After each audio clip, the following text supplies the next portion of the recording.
Now,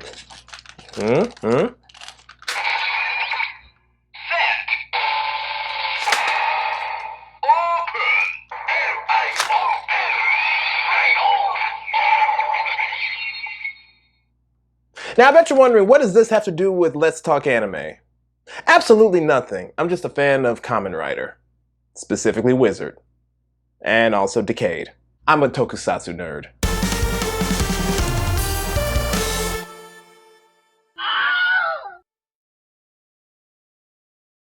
Hi everybody, welcome to another fun-filled episode of Let's Talk Anime. I'm Derangers, and you know what? I've come to a realization that there's a shit ton of anime out there for you all to binge watch during this pandemic. But with all these new titles coming out, we have to always remember the classics, okay? You can't hate on the things that happened in the past, okay? I mean, hell, we wouldn't have the anime we have today if we never paid any attention to the past. So, and I know I've done this before, but we're gonna talk about Top 10 Retro Anime, Part 2. Now, I did retro anime in the past, like back in season 2, 1, or I don't know. That's old. That's old. But this list is going to basically be an add-on. And also, I just felt like doing it. Why not? Plus, I said, you know, this next episode was going to be golden, and you're about to see why is it golden. So, with no further ado, this is Top 10 Retro Anime, updated. Now, before we go any further, this is just a brief disclaimer. This list is going to be biased, okay? Because the last time I did a top 10, somebody complained that I did not put in the disclaimer that this was going to be a biased list, even though I did a very long disclaimer in the beginning. Now, the earliest we're going back is 1980, while the furthest forward we're going is, let's say, 2006, give or take. So, enough with all this hoo-ha! Let's start talking about the top 10 retro anime, part 2. At number 10. Let's start off with something comedic. And what's more comedic than Golden Boy? I mean, yeah, there's some other things that are more comedic than Golden Boy because, you know, Golden Boy is only 6 episodes long, but it's still funny as hell. Mainly because you've got a main character who, and I am not making this up, you have a main character who gets off sexually from a toilet. Yes, a toilet. Like seriously, he sits there and he'll just like, oh my God, that hot girl sat on this toilet. And then he'll like push the button on the bidet and start drinking the water from the bidet. It's weird. And in the modern era, all that he did would not quite fly. Yeah. Still funny as shit though. At number 9, I want to talk about JoJo's Bizarre Adventure. But I'm not. Why? Because I also said to myself, I'm not going to talk about any anime I've done an episode on. So no JoJo. But we can talk about the progenitor of JoJo's Bizarre Adventure. I'm talking about Fist of the North Star. Main character. Literally looks like Jonathan Joestar in a sense. Okay? But it's not like JoJo. Well, it's got some mannerisms like JoJo with the whole NANI? As well as the whole No, seriously, that is Fist of the North Star. It's post-apocalyptic. Main character looks like he's from a Mad Max movie, and he punches people till they blow up. Okay, you know, I'm talking about Fist of the North Star, so might as well say it. Omae wa mou shinderu. NANI? Going down to number 8. Now, we've all seen anime with giant robots, right?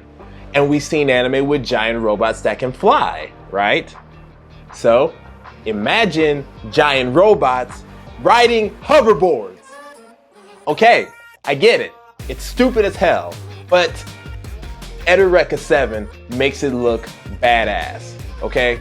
This is a series where, yes, the whole thing is all about hoverboards and aliens and artificially created people, and it's weird as fuck, but it's awesome. You've got a rebellious crew called Gecko State flying on a ship called the Gecko, and you've got a main character named Renton who falls madly in love with a girl named Edireka. And no, it is not called Eureka. It's called Edireka. But the coolest thing about this series is you get to watch all the characters grow. Even all the members of the Gecko, the minor characters themselves, you watch them all grow and act more mature as the series progresses, till it all comes to the end, where you see that they are not the same people this series started off with. Also, you gotta love that theme song. Ooh, at number 7. One of the greatest samurai anime in existence is Rakanin Kenshin, okay? It's a period piece. It incorporates things that happened during that time in history. You've got badass samurai fights, you've got lovable characters, and you've got a story that literally gets you good. That series was a huge part of my childhood growing up, okay? Saturday Night Toonami, man, hearing that theme song, that hardcore guitar riff, and then you hear, I brushed the freckles off my face. But with all that being said, even though Rakanin Kenshin is one of the best samurai anime in existence, the creator of the series can please fall off a horse and get fucked.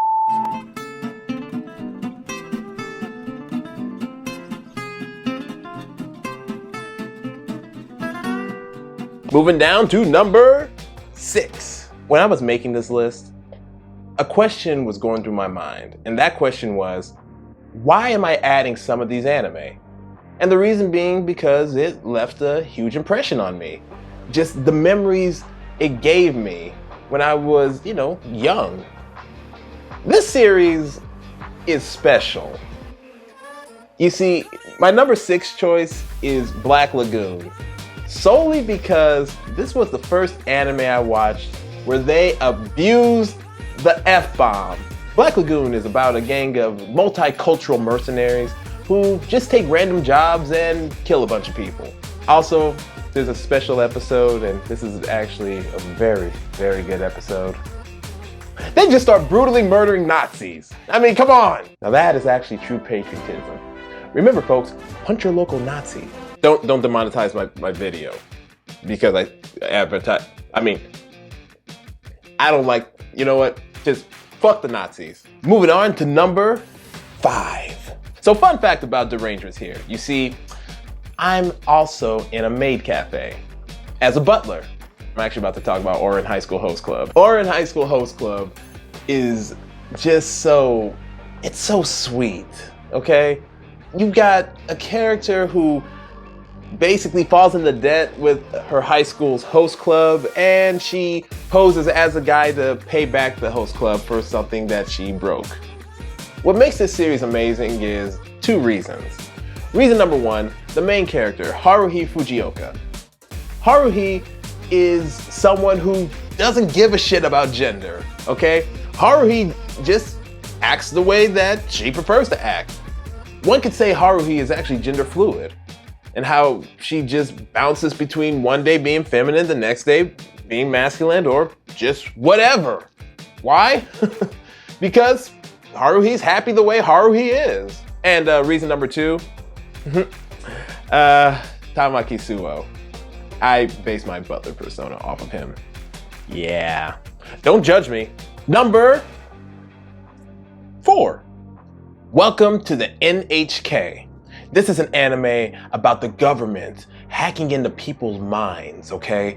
Trying to make people more lazy, and people have no control of their actions. They're forced to just live every day acting like NEETs and hikikomoris. Yeah, that's not what it's about. It's about a guy who claims all that because he's a lazy piece of shit. But you watch as he starts to gradually rehabilitate himself. He gets better, okay? He takes 2 steps forward and then a gigantic leap backwards. And then he gets his ass kicked 5 feet forward, but then punched 3 feet back. It's a wild ride, okay? And it's very relatable, especially considering the fact we're living through a pandemic right now. I recommend watching it. Moving on to number 3. In a world where people forgot their memories, one man stands for something more, and he does it in serious style. What am I talking about? I'm talking about Big O. Big O is basically the Japanese anime version of Batman. You've got a guy named Roger Smith. And what is he? He's the negotiator. Roger Smith is basically the Japanese anime version of Bruce Wayne, okay? He wears black. He drives a tricked out car. He has a butler. Fun fact, he has an eye patch and he shoots with a machine gun. He has a sidekick, and his greatest weapon that he does use is Big O. It's a mega deuce. And no, it is not a fancy way of saying he takes a gigantic shit. It is a gigantic robot, and it's so badass. I mean, come on, he gets in the robot, okay? He activates it, hits all the controls, and then it says, "Cast in the name of God, ye not guilty." And then he just goes, "Big O, showtime." Coming down to number 2.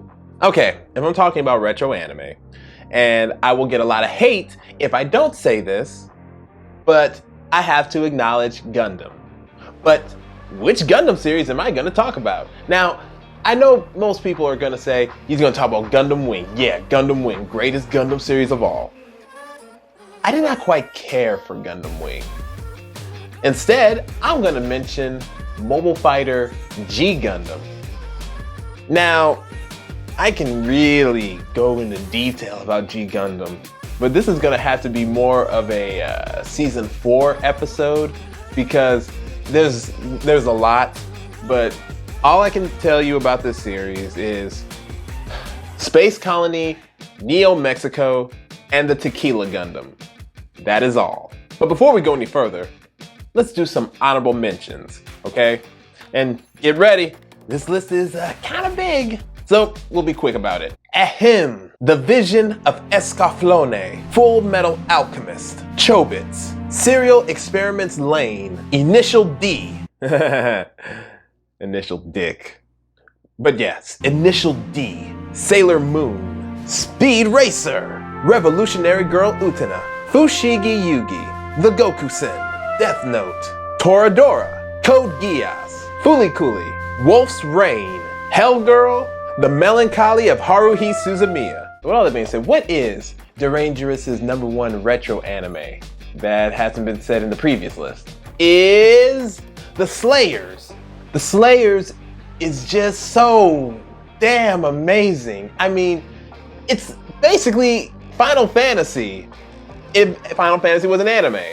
Oh wait, it's like Final Fantasy before Final Fantasy was an anime. What makes The Slayers awesome is the attention to detail that the creator puts in. Kanzaka himself was a writer, not a manga artist. And he would talk about just saying random quotes while he's riding his bike and starts adding them into the Slayers.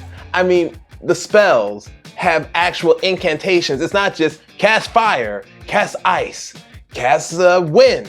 No, the spells literally have incantations that make them even stronger that you don't really see a lot in modern day anime. Case in point, Lena Inverse's strongest attack, the Dragon Slave. The quote of it, "Darkness beyond twilight, crimson beyond blood that flows, buried beneath the stream of time is where your power grows. I pledge myself to conquer all the foes who stand before the mighty gift bestowed upon my unworthy hand. Let the fools who stand before us be destroyed by the power you and I possess." It's a really cool scene. But yeah, The Slayers, it's just like one of the best retro anime you will ever watch. The story is so engaging. There's moments of seriousness, there's moments of silliness, an epic 90s art style that will have you watching for days on end. That's why I gotta say, next to Outlaw Star, in terms of old retro anime, The Slayers is right there next to it. But yeah, that was another fun, incantatious episode of Let's Talk Anime. As usual, I'm your host, Derangers. If you like this episode, do me a hot solid. Like, comment, subscribe. And if you're on YouTube, hit the bell icon. You get new notifications and you can see new episodes sooner. Tune in next time as we will be doing our season finale in which we're going to talk about an anime that preaches love and peace. Until then, peace out. Man, I gotta get a better chair. This thing is killer on my ass.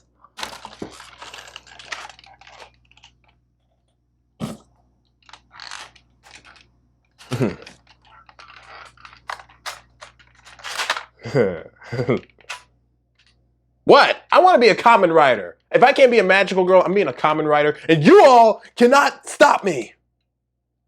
I'm a common writer.